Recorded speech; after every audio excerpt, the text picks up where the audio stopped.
Hi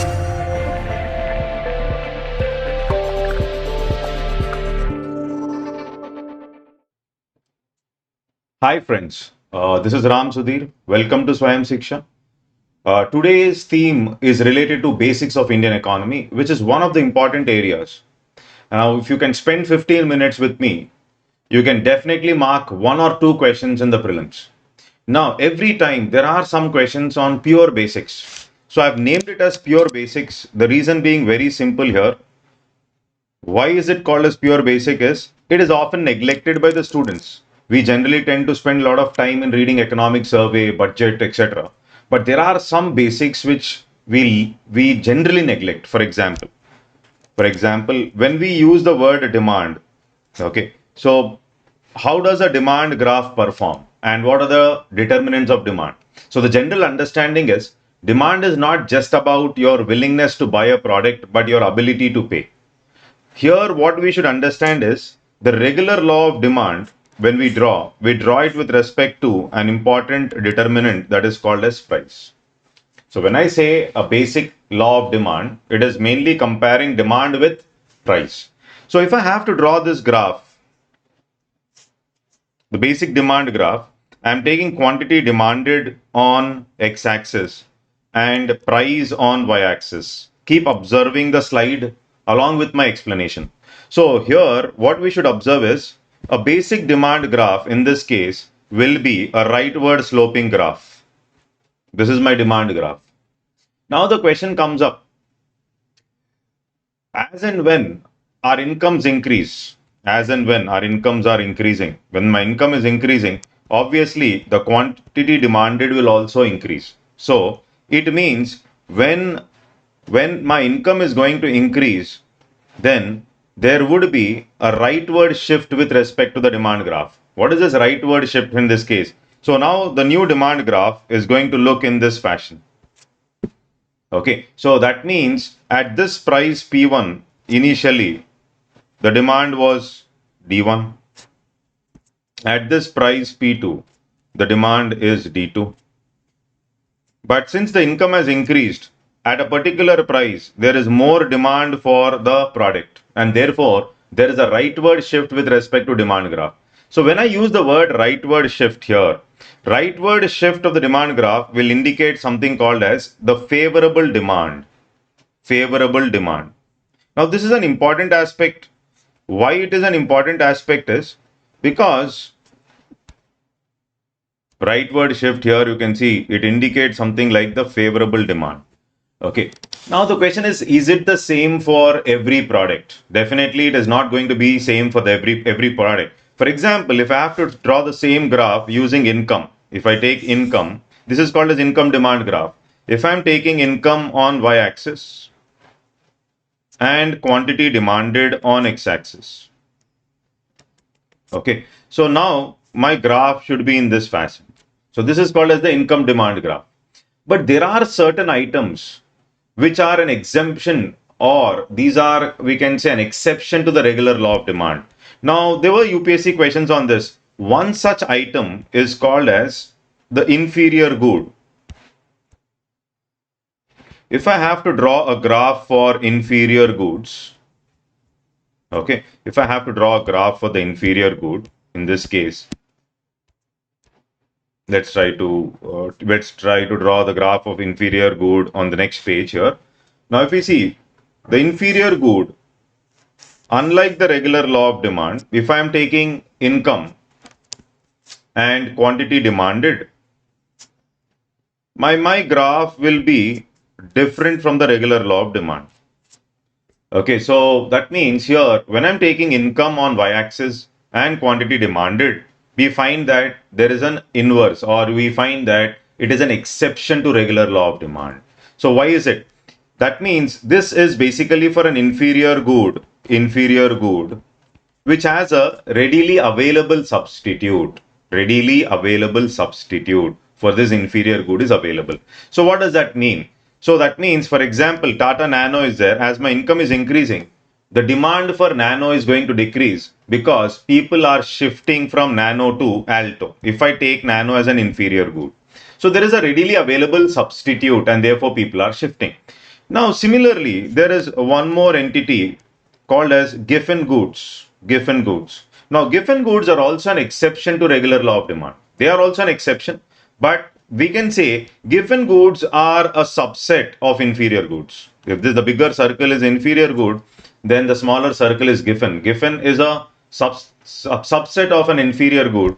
Now, my graph for Giffen good, regular graph, if I'm taking price on y-axis and if I'm taking quantity demanded, observe the graph as well.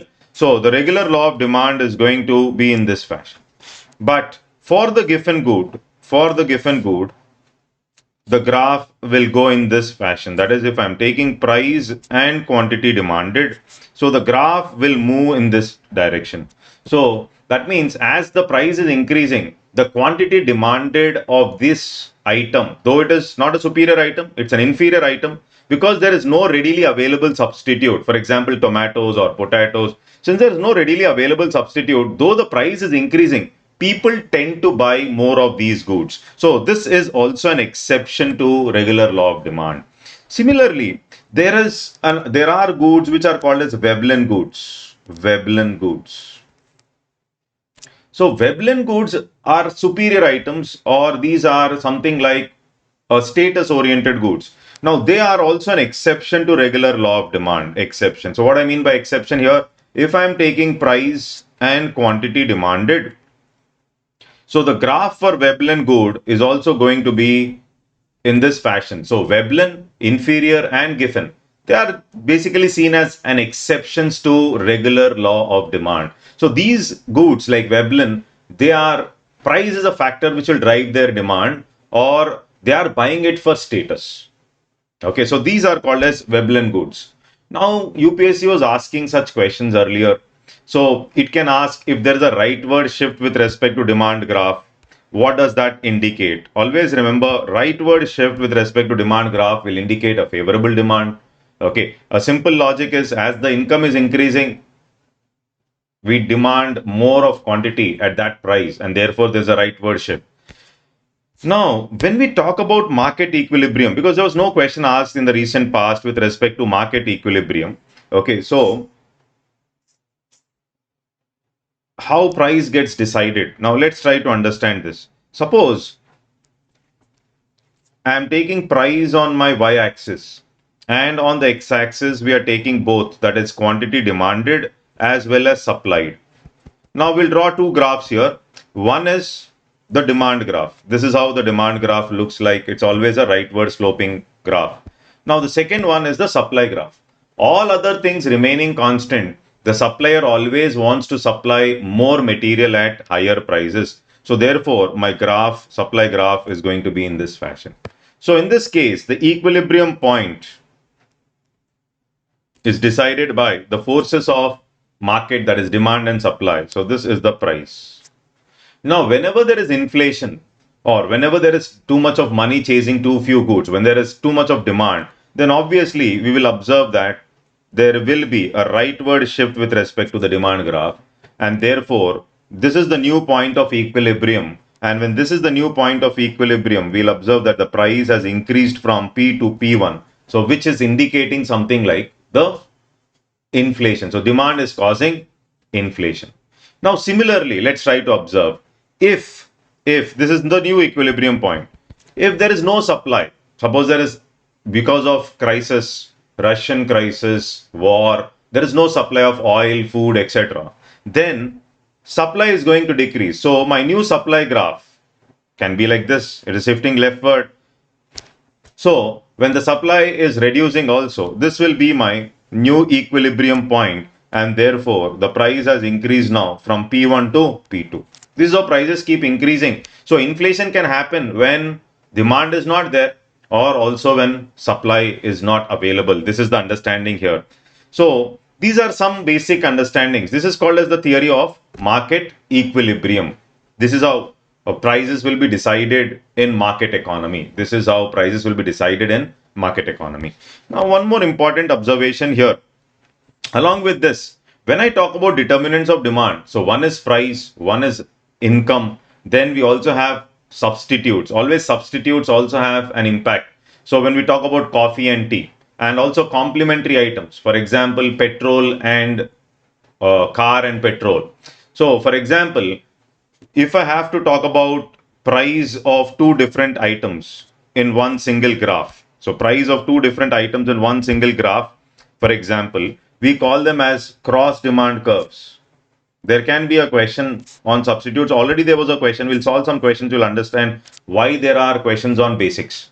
Okay. So cross demand curve is something like I'm plotting two different items on a single graph. For example, here I'm taking tea, price of tea and quantity demanded of coffee. Okay. So my graph is going to be in this fashion. As price of tea is increasing, quantity demanded of coffee is also increasing. This is what we have to understand. So this is called as substitutes because people are shifting from one item to another item because there is availability of substitutes. I hope it is pretty clear. So these basics should be clear. And some more basics we'll try to understand now by solving few questions which UPSC has already asked. Now let's go to the basic concept, which is the 11th theme. Let's try to understand.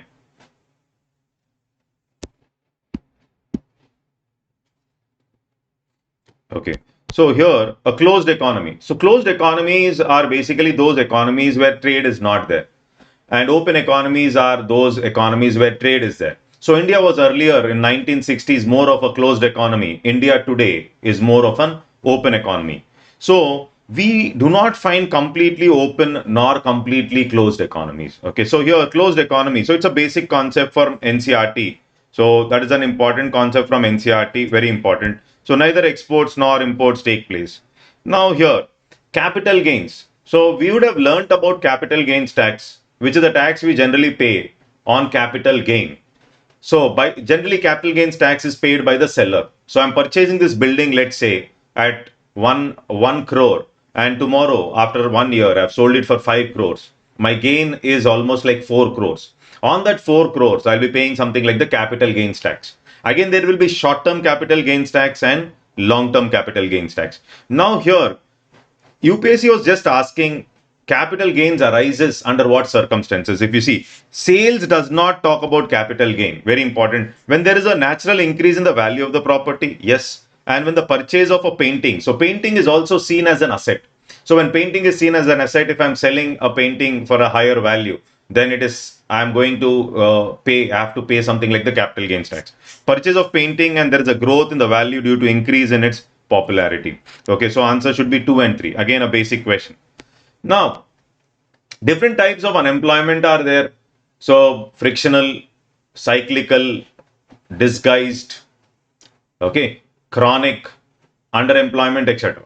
So when I use the word disguised, this is called a terminology. So we are going to come up with all the terminologies in the current affairs and budget. So there will be a video, complete video on the terms and terminologies in the budget and current affairs in the last 1 year. And probably we will be able to solve 1 or 2 questions in the UPSC from that video. So here disguised unemployment is basically too many people are dependent on a particular job and there are too many people who are working and the job doesn't require so many. Generally in rural agriculture, you have more people than required who are working and therefore marginal productivity of labor will be zero. So every additional productivity is almost zero. Now here, next question. Growth of a country will necessarily have to have if. So growth is always dependent on capital formation. Capital formation is what? Nothing but accumulation of capital goods. Accumulation of capital goods. Okay, so more accumulation of capital goods. So capital goods are those goods which are used for producing other goods. Okay, so there will be more growth. Similarly, now despite having a savings economy, capital formation may not result in significant increase. So for this, we have to understand Harrod Domer. Harrod Domer says economic growth is equal to 1 is investment into 1 by capital output ratio. So here investment, or we can put it as savings because savings is going to get converted into investment. So just because you have savings, growth may not happen unless and until the capital output ratios are lower. So capital output ratio is nothing but the amount of capital you require to produce a single unit of output. So capital output ratios lower, it is the better because efficiency will be higher, and capital output ratios are lower for developed nations in comparison to the developing countries. So this is what is understanding. Now see here, from our basic understanding, other things remaining unchanged, market demand for a good might increase. Now very important. So good is an inferior good and income of consumer is increasing, but inferior good is an exception. So demand should not increase. Demand, because people will shift from alto to nano. Sorry, nano to alto in our example. Okay, then price of the substitute increases. If price of the substitute increases, demand for this good is going to increase, as we have discussed coffee and tea. So therefore this statement is okay.